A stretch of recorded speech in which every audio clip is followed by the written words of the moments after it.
Thanking Sean for saying Jerry Sloan and I were cut from the same cloth. I think that was a compliment. I got thinking about it. Maybe he's talking about we're both cut from burlap or something. I don't know, but I mean that's the reference to him is positive. That's for sure. Western, so it's point guard kind of stuff. Yeah, Brown's kind of their McConnell or their Fredette or whatever you want to say. I mean, watching him on tape. He's a Division I level player. I mean, there's not much doubt about that when you watch him play. Guy averaging 20 in a non-Division I school, and his athleticism, his quickness, he's very capable. I'm very familiar with the kid that's playing their 4 position, Hurley. His uncle played for us when I was coaching in Montana. His dad played at Montana State. He came here to camp and looked at the possibility of being an Aggie and ended up going to Montana and then transferred to Montana Western. So, be interesting to see how he's playing and see him again and that kind of thing. So we'll have a good workout today. We actually took yesterday off, which is not unusual in February, but just felt like we needed it. Trying to sneak days off, days off whenever we can, sneak them in. I think it's important for your legs and your mind and everything else when you get to February to have some breaks. Practice is shortened. You still got to do all your prep work and review all your stuff, and so it's always challenging. We've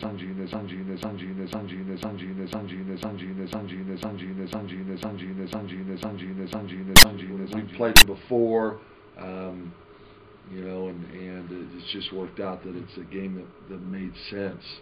When for them, we're not going back to Montana Western, so they get a check, and there's a certain amount that you pay non-Division I opponents, some schools more than others, where we get them as cheaply as we can at Utah State. So when they start looking at playing the non-Division I game, all those teams want to, so they can make a little money. Well, if you can bus, if you can drive, however they drive, it's a lot cheaper for them. So the proximity is the reason we've played them, a few times in the past. Yeah, James did a solid job. He struggled at Idaho, really struggled, but he wasn't the Lone Ranger. There was lots of other guys that struggled, and was glad to see him respond. And Brock Heath was in foul trouble, and we started to get a comfortable lead. So I didn't go back to Brock Heath with 2 fouls because James was doing a solid job and got more minutes than he's got for quite a while, and made it 3, and so yeah, that was good to see. Yeah, well, they're really good. Their guards are as good a guard combo.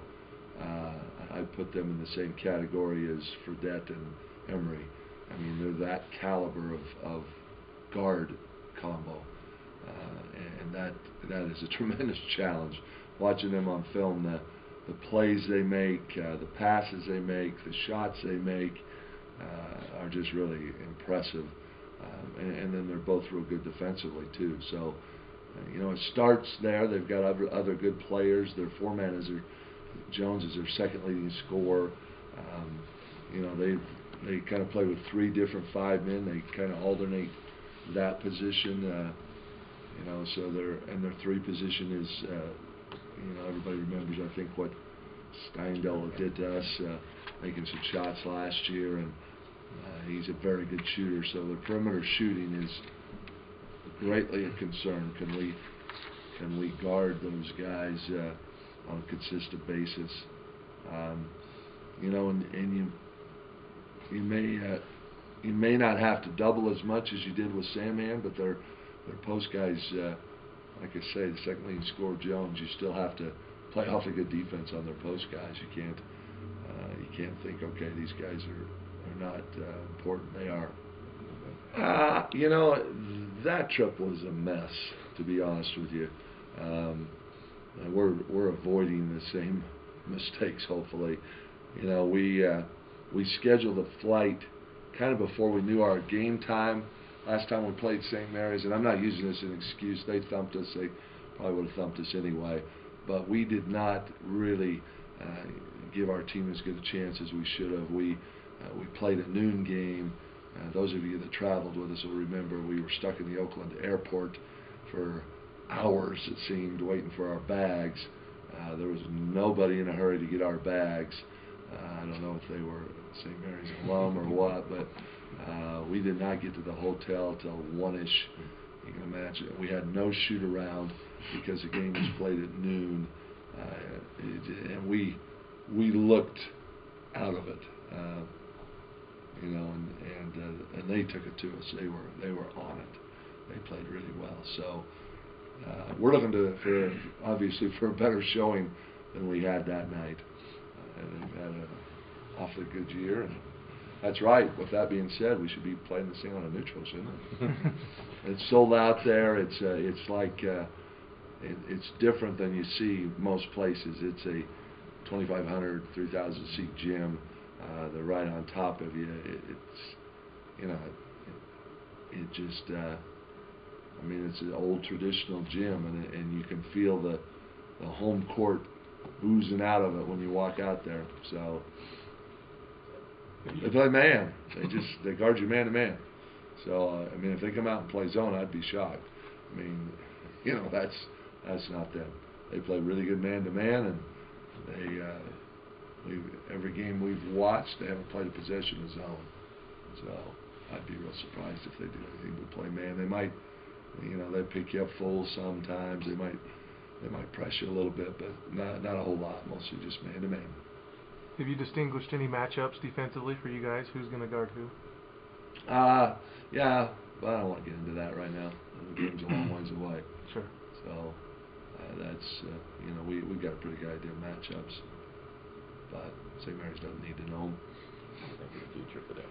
Yeah, well, we don't have the contract yet, so it's all, you know, it's not finalized, but it appears like we will open with BYU next year in Logan and play at their place on opening day the following year. That's when they could fit it into their schedule, and it's the only time they could fit it into their schedule. So that's what we're doing. You know, we definitely wanted to consider continue the series on a home and home basis, and as I said before, that was something that I was told would happen, and I expected it to, and it has.